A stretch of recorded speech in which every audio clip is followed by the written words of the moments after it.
Hello folks, I'm Pamela Young and this is Thrive 2030 brought to you by growthcurv.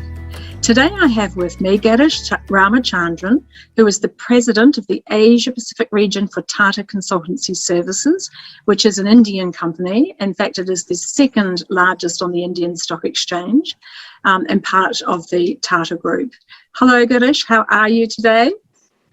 Great to see you, Pamela, and great to be on the show as well. Thank you. Oh, very nice to see you. Thanks so much for giving some of your day to us to share your experience with myself and our viewers. Just going to join you in beautiful Singapore because that's where you are located at the moment. I hope this is the day that you're looking at, beautiful sunny blue sky. It is sunny today. Yeah, it is pretty much sunny today. Yeah. Fantastic. Folks, if I could just introduce Girish, he has worked with the Tata organisation, Tata Consultancy Services, for 25 plus years, a long time, and has worked right across Europe, Middle East and the Mediterranean, is currently running the Asia Pacific region, which is about 40,000 people of a total of nearly 500,000 people in the whole company worldwide.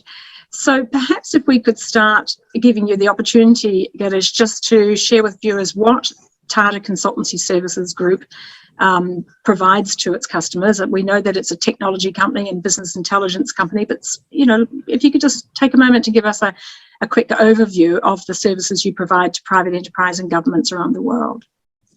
Pamela, maybe it's good for me to start off a little bit about the Tata Group. Sure. The Tata Group is the parent company, and the Tata Group serves interests right from salt to software. So as you may be aware, we are one of the largest steel companies in the world. We are also one of the largest automotive companies in the world. We own Jaguar Land Rover. Okay. We also do everything in retail. We have significant business in retail. And TCS is also part of the whole Tata Group. The Tata Group today accounts for almost 7% of India's GDP.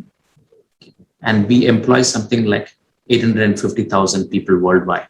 Yes. And we are the largest private sector employer, other than India, also in UK as well. Yes, I saw you have about 30 offices in the UK. That's quite a large number in one country, one location.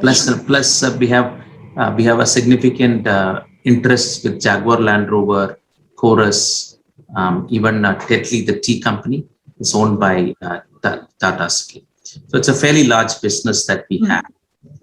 And the very interesting thing is the group has a history of being at the center of the society. So the group has a parent company which is held 66% by philanthropic trusts.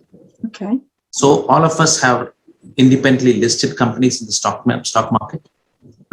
We are held by the parent company, but whatever money we make and goes back as dividend to the parent company, and the parent company goes back and gives it back to charity. So it's a very interesting governance structure the organization has put for 150 plus years. That certainly is. Yeah. So TCS is by far the largest company in terms of number of employees, in terms of profitability, as well as a market cap for the group. We are approximately 500,000 plus consultants working around the world. Yes. And what we do is we provide IT consultancy and services for large corporates around the world. Predominantly, our customers are the Fortune 2000 customers.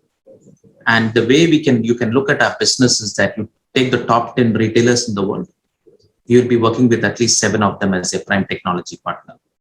You take the top 10 banks in the world, we'll be working with at least 8 of them as a prime technology partner.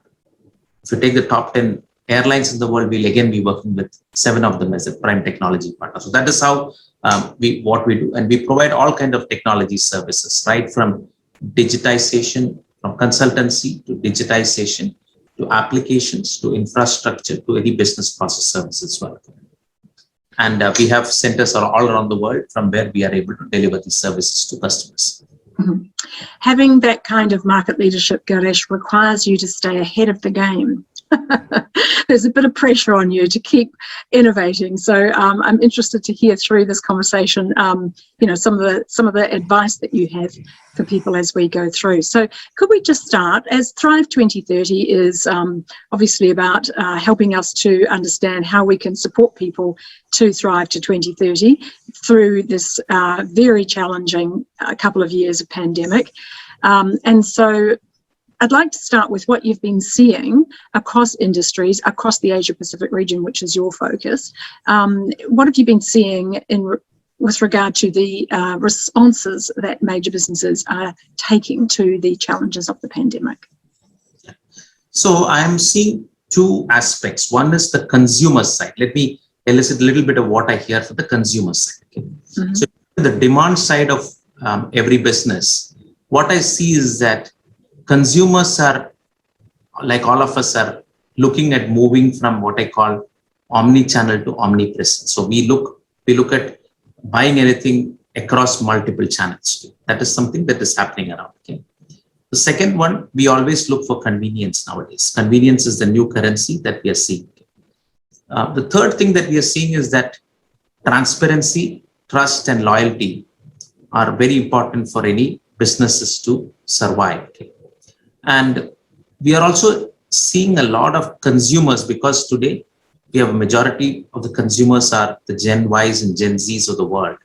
We are seeing them buying products which are much more environmentally and socially conscious. They're much more conscious, and they're buying products and services as well, which are more environmentally suitable as well. Okay. And the last one that I'm seeing from the demand side is digital ubiquity is the norm. So most consumers are today buying a lot of products or services through digital channels. Okay. Then you look at what is happening around the world, okay, especially in Asia Pacific. Okay. I see again a few things. One is when the pandemic hit us, okay, most countries realized that they had supply chains which were pretty much global. And then they realized that they need to start looking at what is most important for the survival of their country.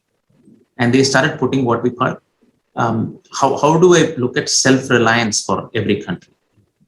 And self-reliance goes into multiple things. So, for example, India is trying to boost manufacturing capabilities. China, for that matter, is trying to see how they can improve domestic consumption. Singapore is trying to see how they can get more and more gain more and more food security. So countries are looking at self-reliance in very different ways based on how they are currently set up. Sorry, carry on.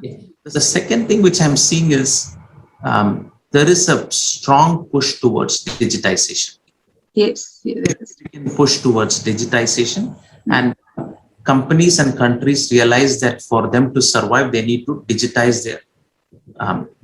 their backbone of the country or backbone of their organization. I can explain what it means. Mm-hmm. The third thing which I see is that, again, because consumers are buying more and more products which are more environmentally and socially conscious, there is a big push towards sustainability as well, trying to reimagine products and services which are much more sustainable.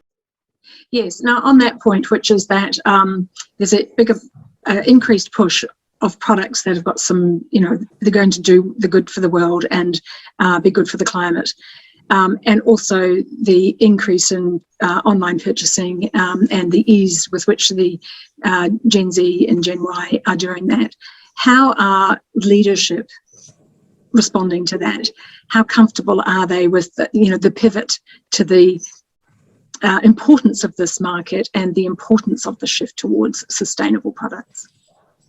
I think, my own view is businesses can tend to ignore it. Can what? Sorry? If businesses can tend to ignore it. Oh, they can. Then you are not putting your ears on the ground and listening to what your consumers are talking about. Okay? Mm-hmm. So more and more product companies are looking at how do we become much more sustainable. And sustainable, I want to give a larger ESG context to sustainability. Mm-hmm. So, if you look at, let me just give an enterprise view to this game. If you look at companies which have existed for 100 plus years in the world. And Tata Group is one of the companies. Okay? Companies which have existed for 100 plus years, which could be companies like IKEA or Unilever or companies like that. Yes. And if you look at what is common between all of them, what you've seen is they've always put society at the center of their particular business, the business around it. Now, if I look at what today companies are trying to do, the mean time of a company in the stock exchange has reduced to something like 20 years now. That's right. Yeah. It's a significant reduction in the number of years a company is actually listed in the stock exchanges, okay, or surviving in the stock exchanges. Okay. And it's only as recently as 2018 that the top 200 CEOs of American companies got together and said that in order for them to be more sustainable, they can't just be looking at financial returns. You have to go beyond financial returns. You have to go into looking at how do you treat your consumer. Look at products and services which are more tuned to the consumers. To how do you take care of your suppliers better? Yes. Do you think that people who have been responding to the pivot in the last 12 months have been addressing that? Or have they been addressing the fact that they've got to digitize everything as quickly as possible to keep in touch with customers and their staff who are now working from home? So the first pivot... It's a bit of a balance of priorities, isn't it? Correct. So the first pivot has been, how do I satisfy my customers' demand right? Okay. Especially in the Asian context, Pamela, we were very used to getting a level of service which was very unique in Asia Pacific. Okay, we were always getting the best of services, whether it is from hotels or travel or any of that. Okay. Now suddenly, when COVID hit us, we realized that face-to-face interaction has gone. And very important to see that, is there a way by which through digital means I'm able to replicate at least part of the services and put together a digital framework. I call it the digital spine. Okay? And every country or every company is trying to put a digital spine to this. Okay? Now, what does digital spine have? Okay? First thing is, obviously, we need to have connectivity. Second one is you need to have collaboration. Third one, you need to have all your assets on the cloud, which is the third C. And the fourth thing is you need to have cyber, very strong cyber protection on whatever you're trying to sell. So most companies have realized that their digital spine is not as good as what they thought it was before COVID. And they have been trying to reimagine the digital spine and building the digital spine for the moment. So it's a big transition for people, isn't it, to make? Because before COVID, everybody was working on digital transformation and growth. Now they have to work on digital transformation, the pandemic, and growth. So the bandwidth is being spread a little further.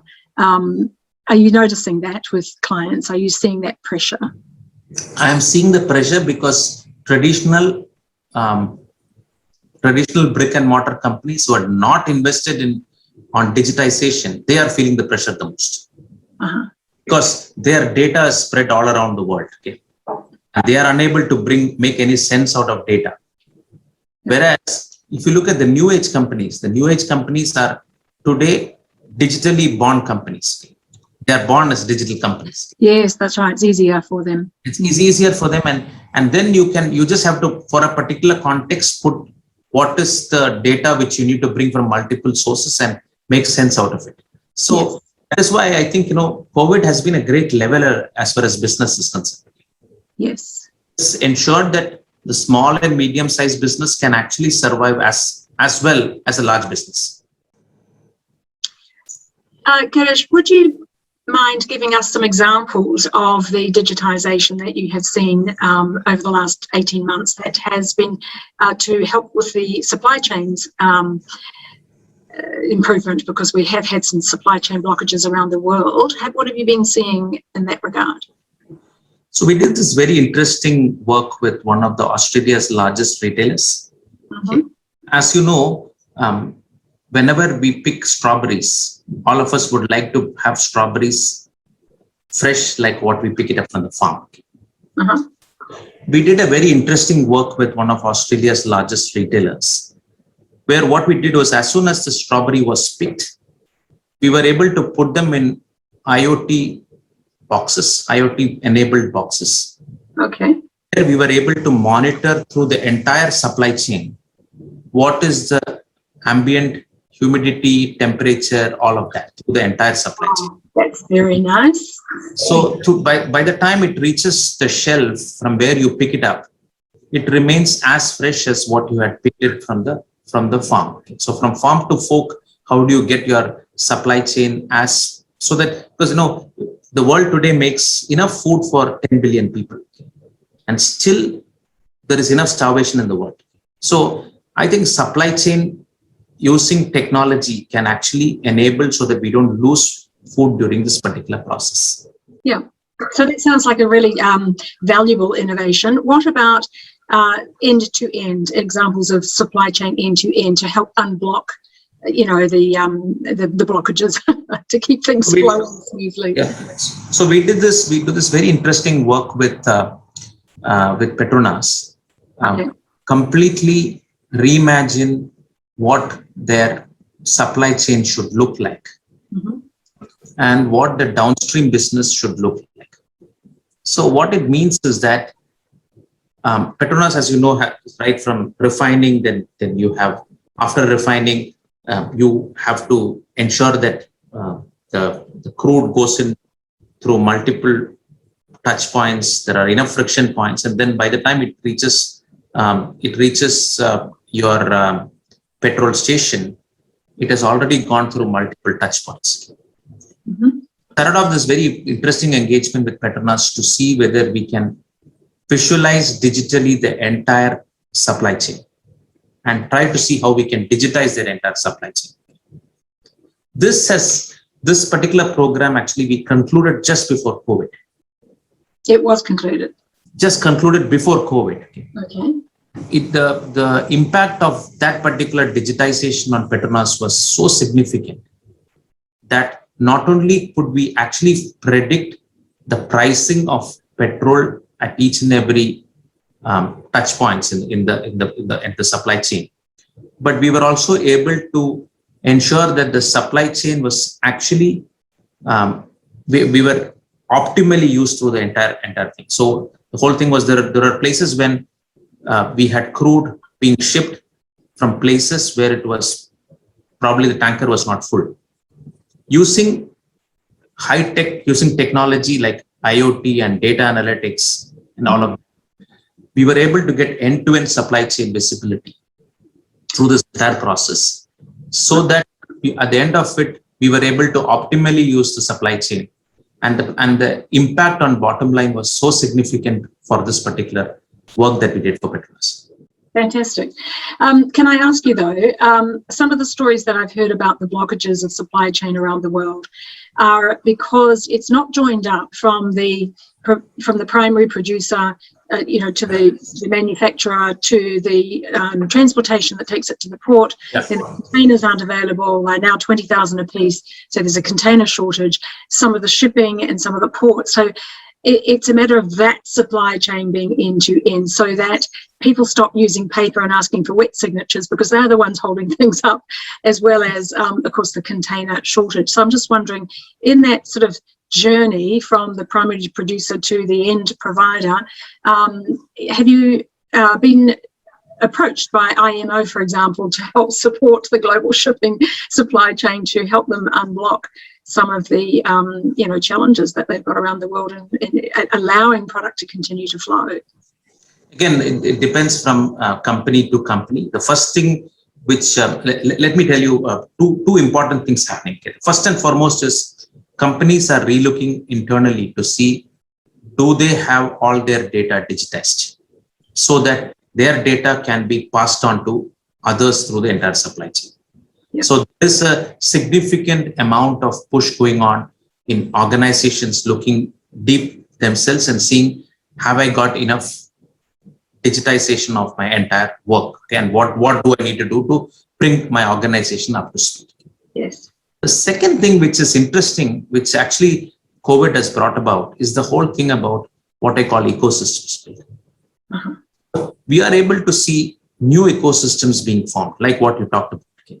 Many organizations through the entire supply chain coming together, okay, and they are able to come together to ensure that a particular person's demand is solved. Okay. I will give you a simple example. Even in the case of health passport, we all want to travel. We all have the particular problem that if you want to travel, is there a way by which I can pass on my data to somebody who is trusted? Now, the most easiest way by which you can build that is if you're able to get your airlines, your airports, your Grabs and Ubers, as well as your hotels, all of them on a single platform. It need not be need not be that they are running the platform. It can be anybody who's orchestrating that particular platform. But it's an ecosystem to ensure that the end consumer is satisfied. So we are today seeing a lot of new ecosystems being built, okay? Whether it's in the travel space, whether it is in the business to business space, with the clear notion that we need to ensure that all the blockages are lifted and the friction points are reduced. With the rapid pace of digitization over the last 18 months, people have described that they've done 5 years of digital development in 5 weeks in order to get people working from home and maintain supplies and services to customers and so forth. The pace has increased, must be putting huge pressure on not just the leadership of the businesses, but also customers who are having to respond to online servicing and receipts, etc., but also to technology companies that are having to do the work to get people up to speed quickly. Have you seen a corresponding increase in challenges of data protection and cybersecurity issues, which sort of are the fallout of not doing the job properly if we're doing it too quickly? Yeah, so I talked to you about the digital spine. Okay? So I'll give you example of TCS by themselves, okay? Our own company. Okay. Okay. As you're aware, we are almost 500,000 people. Yes. We were, before COVID, we had almost 96% of our associates who will go to office every day. Okay. So we had only 4% of the people who are not working from offices. Okay. Overnight, we had to pivot ourselves to a completely different model. Today, we have more than 97% of our associates actually working on the comfort of their home. Nice. We decided to put health and safety of the people as the paramount thing. And so what it was, we built the digital spine around it, which is ensuring connectivity, collaboration, cloud, by putting all our assets on the cloud, and then finally putting a cyber layer on top of it. Now, what this means is that this means that for organizations who put a very strong cyber layer, you are able to not only look at people's productivity, you are also able to look at where are the bottlenecks. I had I was talking to one of the CEOs of the Tata Group companies the other day. He was telling me, Girish, my job is so easy nowadays. And he runs a chemical business. He was saying, my job is so easy that right from the factory through to my distributors, I now know exactly where are the bottlenecks. And I can even go back to my own internal process to see if a particular fulfillment is not getting fulfilled for some reason, where are all the bottlenecks and who is the person who's sitting on it, okay? So that I am able to completely streamline this. Okay? And he's saying that I can do all of this sitting in front of my computer. Okay? So it has actually helped organizations a lot, but it is very important that we need to take care of the cyber part. And you're seeing today, cyber is no longer a few hackers doing this particular work. It can also be institutional as well. Seen a lot of companies, some of our customers themselves, going through this particular crisis every day. Even in Singapore, as recently as 1.5 years before, the Prime Minister's health records were out in the open because of cybercrime. So it's which all of us need to be aware of. And whenever we are building a solution, it's very important to ensure that we put cyber as the paramount thing so that consumers' data needs to be protected. I'm wondering if we could just turn our minds to the Asia Pacific region and have a conversation about the digital gap and the what can we do more for the countries that are a bit behind? Because as a region, here we are, 60% of the worldwide population producing 67% of the GDP. This is the Asian century. The pandemic has created big challenges for those nations that don't have 5G or 4G. And I'm just wondering, from your perspective, what conversations are you having with leaders across the region to help close the gap so that we can all do better? Yeah. So we are seeing a few things. One is, which governments are the ones who are putting a digital spine for their country and prioritizing digitization for their country. I'll give you a simple example. India was considered a laggard as far as digitization was concerned. Yes. But then the current Indian government decided that everything needs to be pushed on the digital space. Okay. So right from having all of us have our own unique ID to ensuring that we can move with the ID around India and still get the same level of services, to ensuring that we are protected as well. We provide the data as and when required. When COVID hit, the most interesting thing was Indian government did something like almost 400 million new bank accounts were opened, especially for people on the ground level. Okay, people who are below the poverty line, that particular level of 400 million new bank accounts. Yeah, that's called the Jan Dhan accounts. Okay, now, and the priority of every government was to look at how do I create direct benefit transfers? How do I ensure that I pay the money to these people because they are unable to go to work every day. So I need to feed them with something. And this particular, the digital spine which the country put in came to use so significantly that a total disbursement of up to $7 billion was passed on to the beneficiaries directly without any middlemen through this particular digitized channel. Okay. Significant thing which countries like India have done. Now, having said that, I think it also has other ramifications. Even enterprises can use on this. Okay? So we have seen even enterprises use this to acquire new customers. There are every day new apps being built on this particular digital spine, as I call it. Okay? So that you ride on the digitization wave of the government and then ensure that your business thrives on this. Okay? So, for example, a telco in India got something like 108 million new customers in 5 months, which is unheard of. Okay? Acquisition was less than $1. Okay. Yes. Okay, which is again significant. Okay. So if you look at it, I would say that Asia Pacific, there are countries like India which have leapfrogged during this particular time on digitization. Okay.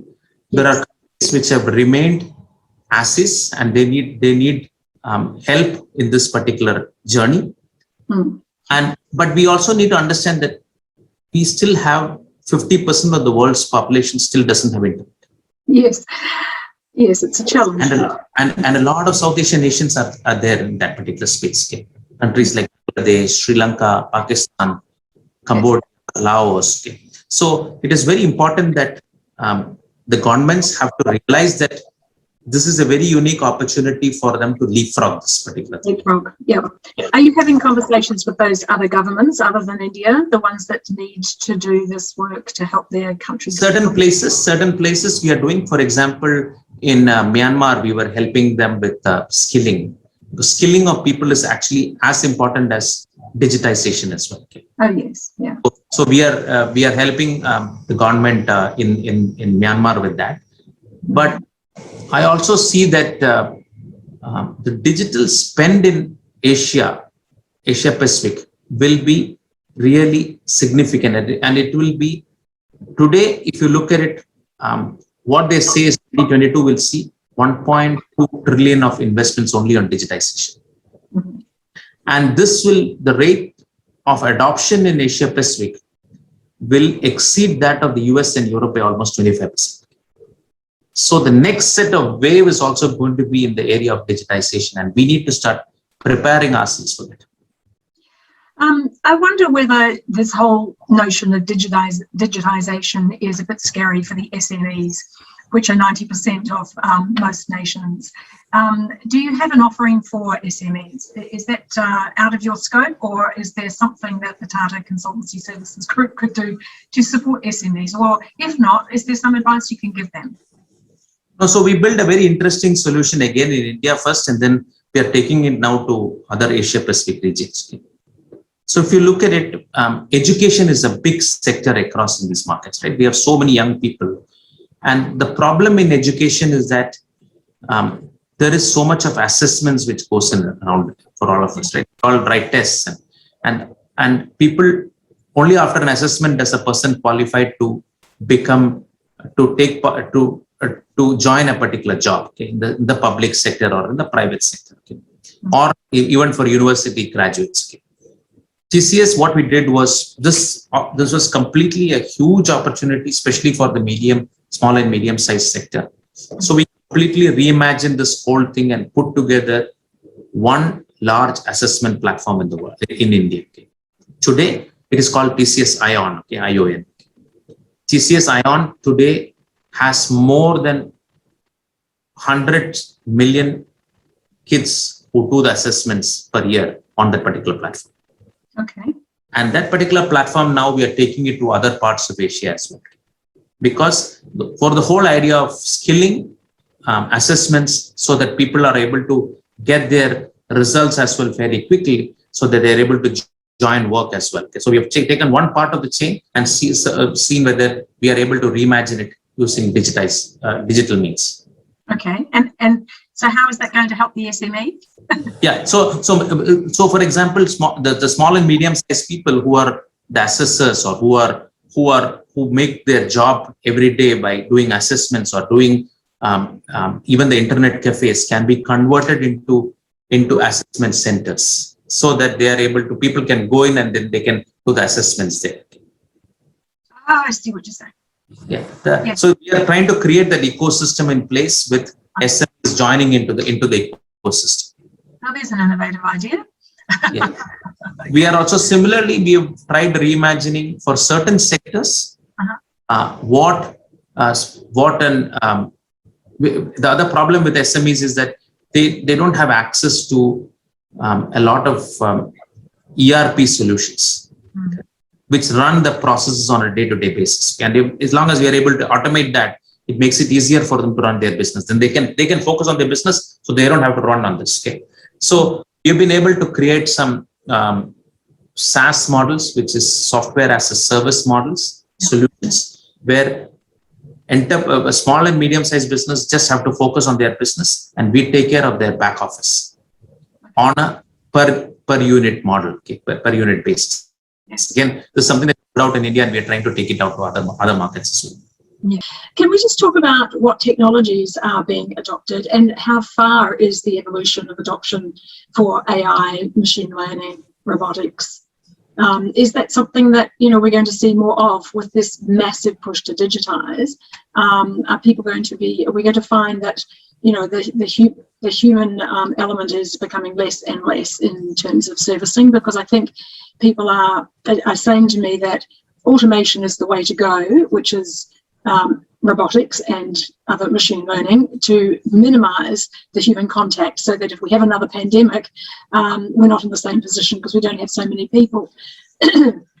Even Wee Boon Ho, who I spoke to a couple of days ago from Geelong Port, was talking about that same thing. It's challenging for them to reduce the number of people at a multi-purpose port, which is a very different scenario from the number of people at a container port, where you can almost automate, the removal of containers off a ship and back onto the next ship without too many humans involved. So I'm just wondering, as you look across industries, how far is the adoption of that type of technology, and are we going to see it, reducing labour supply, or the use of labour in a lot of roles, in which case people will need to be redeployed to other roles? So I'll just take a few examples. So the fact that automation is happening, and we are actually going to see at least a third of workplace activities being automated by 2030 is a given. And if you can refer to it, there's a McKinsey report on that as well. Okay. So that is coming at a very, very fast pace. Okay. Now, what do we need? Essentially, which means that there will be workers who will be displaced because of automation. And there will be a significant number of people who will effectively be out of jobs as well because of this particular wave of automation coming in. Okay. However, this has also given a lot of new opportunities as well. The opportunities which has come is in the area of health, e-commerce, and other digital opportunities have come in. Okay. So by 2030, we are going to see a shortage of at least 4.3 million tech workers globally, okay, which effectively translates to unrealized output of $450 billion. So automation is going to happen. There is no point in stopping. But for all of us, we have to realize that we need to start looking at what are the new opportunities and start getting ready for it. Okay. That is an important thing. Okay. Now I go to other technologies, IoT. Okay. I talked about IoT in one of my thing about how we use it in supply chains. We have got a very interesting event for a large business in Taiwan, okay, for a very large boiler company. We were able to put IoT devices on the boiler, and we were able to monitor the boiler on a day-to-day basis. Okay. If the boiler goes down one day, Pamela, it costs $1.5 million. That is the unrealized output from that particular boiler. So 2 days of downtime means $3 million gone out of your bottom. Okay. Using IoT and data analytics, we are able to keep track of which are the parts which are likely to fail, okay, so that even before it fails, we are able to go and service it better. So by doing this, we were able to not only ensure that their downtime was less, but we were also able to ensure that they were able to reduce their NOx emissions as well. So it has an advantage on sustainability as well. So a lot of these technologies can come in and actually help us.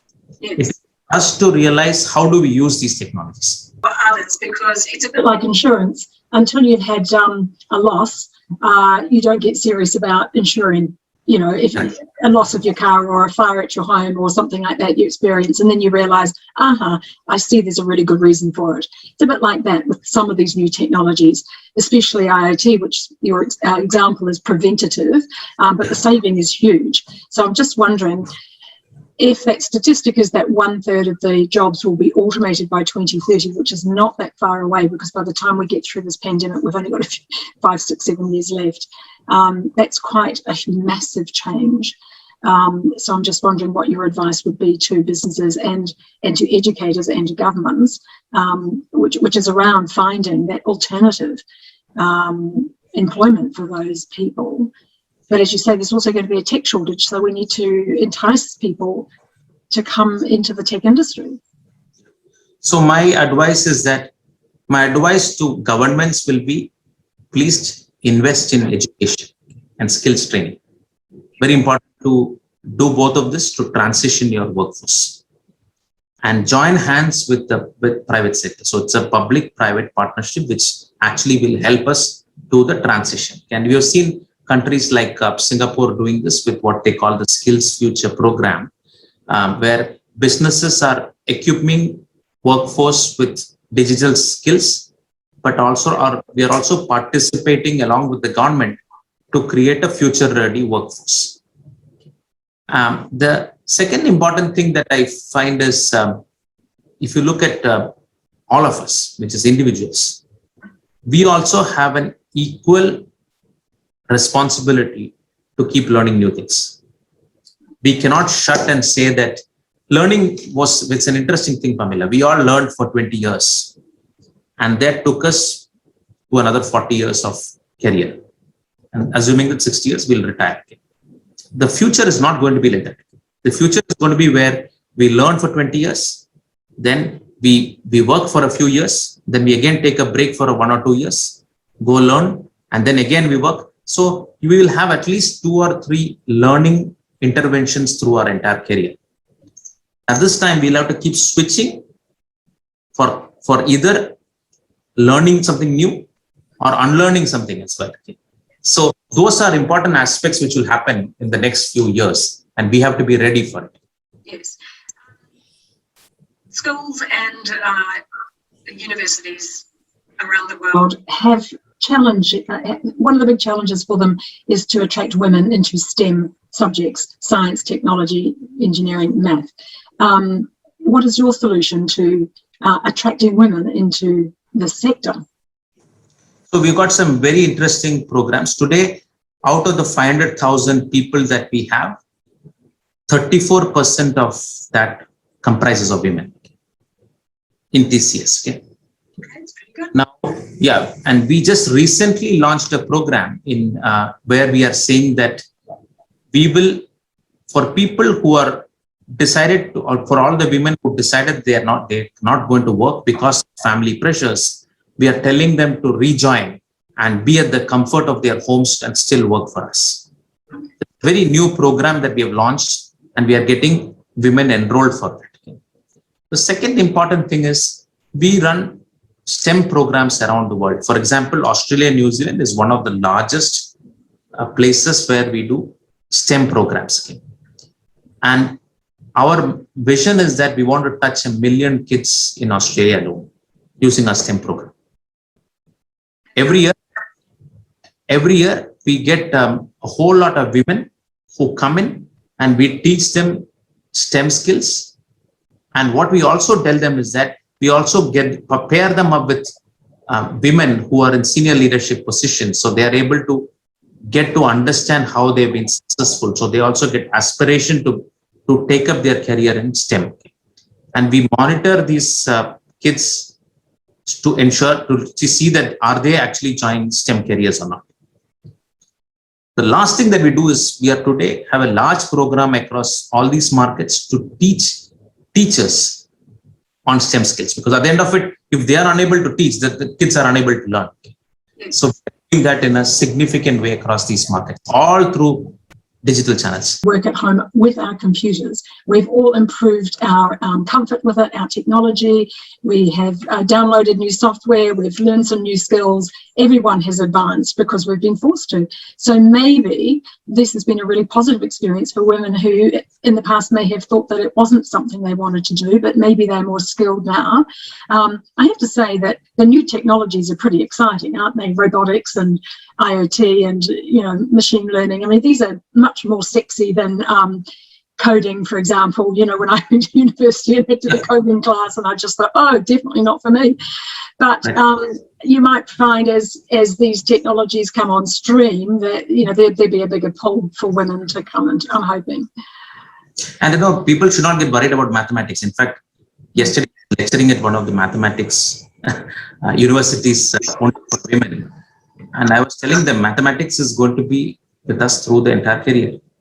We have to learn, because at the end of it, it's all going to be data. If data is going to be the new oil, we need to find a way to make sense out of data. And the only way to make sense of data is using mathematics.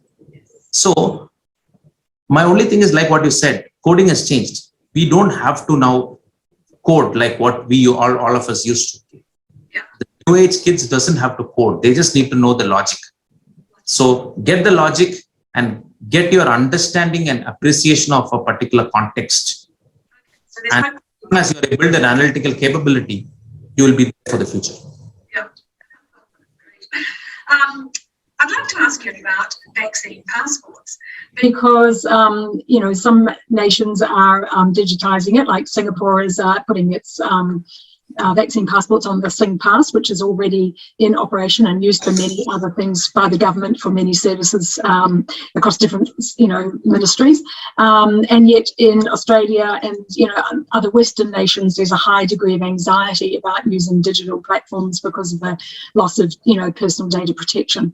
Can you comment on what you think is the right thing for countries to do? And are you working on any initiatives for countries on vaccine passports? So until now, it has been very country specific. So any vaccine passport that we talk about is going to be country specific. I really doubt that there is enough trust in the system today for people to share their personal data across multiple countries. So we have to assume that countries will be the point where most people will hold their data to. Okay. Now, so that is why we'll see more and more vaccine passports for each and every country coming. We have attempted building it on a blockchain, with the whole idea being that people give access to their personal data on the blockchain on a need basis to everybody in the ecosystem.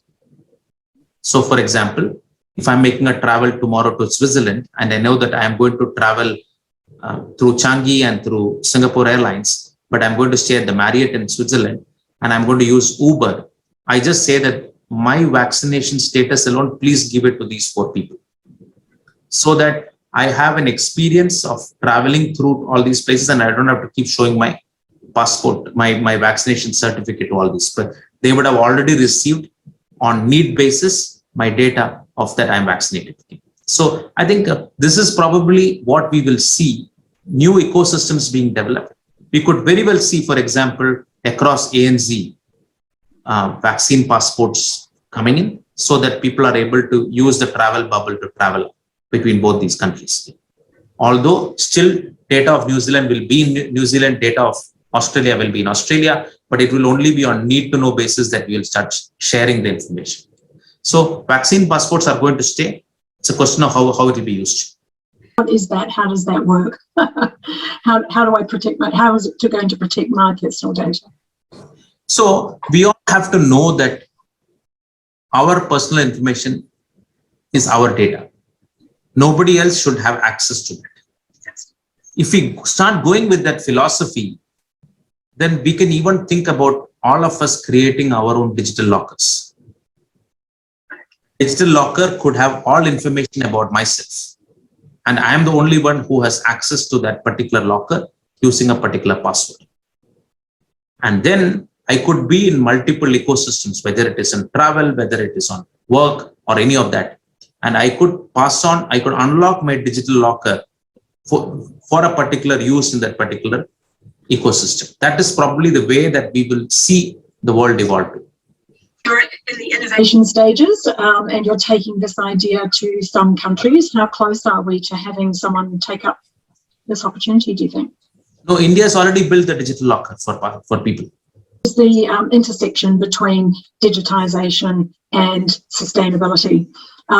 Because I am getting the feeling from these conversations that even though people are not necessarily saying we're sort of speeding up our sustainable implementation of our climate change goals and so forth, I do think that this global experience of having to work together, even though some nations have not worked very well together, but we have a global experience now of having a catastrophe that is affecting all of us, which is the same experience we're going to have when the climate change catastrophes really start to kick in. So I'm just wondering to what extent you think that maybe this is going to escalate the push for ESG initiatives and meeting goals, and would we see people taking it a bit more seriously now that they've had the experience of the pandemic, which is showing us that something that was low risk on our risk radar actually occurred.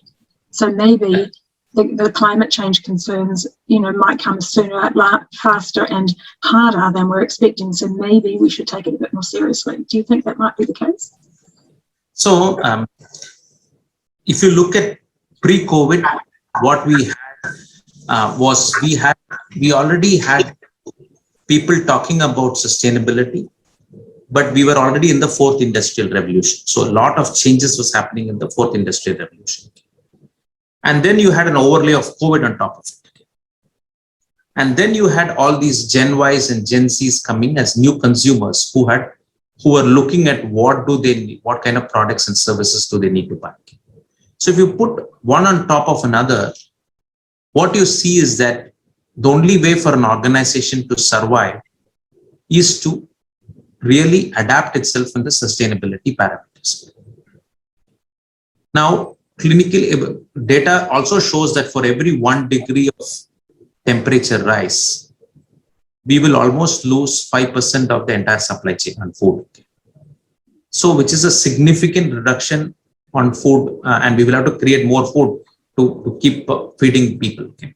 So it is very important for us to realize that in order for you to look at sustainability, it is not about greenwashing, but to look at a larger ESG context and put in every business, put society at the middle of the particular business. And if you put a business around it, then your business will thrive. Okay? That is the only advice that I would like to give to people listening to this. It's been wonderful talking to you, Girish. Thank you so much for your time and great insights. Really have enjoyed this conversation. Before you go, I need to ask you that last big question, which is, if you find yourself appointed to the role of Chief Executive of the world in the future, what would be top of mind for you to address? So I want to be contextual to what is the real problem right now. And the biggest problem that I find today in the world is inequality as far as vaccination is concerned. If there was one problem that I would like to address, it's this inequality of vaccinations, where we are only safe if everybody else is safe.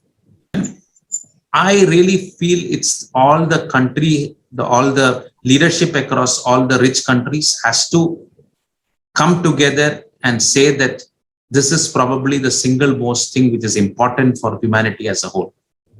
It is not about protecting your own citizens, it's about protecting the human race as a whole. To do that, you need to take a larger cost rather than just worry about go inwards and look at your own country. Thank you so much for giving us your time today and sharing your insights, and just want to wish you and your team good luck through the rest of the pandemic, and hopefully we'll see you at another time for an update. Thank you, Pamela. Have a great time. Have a good day.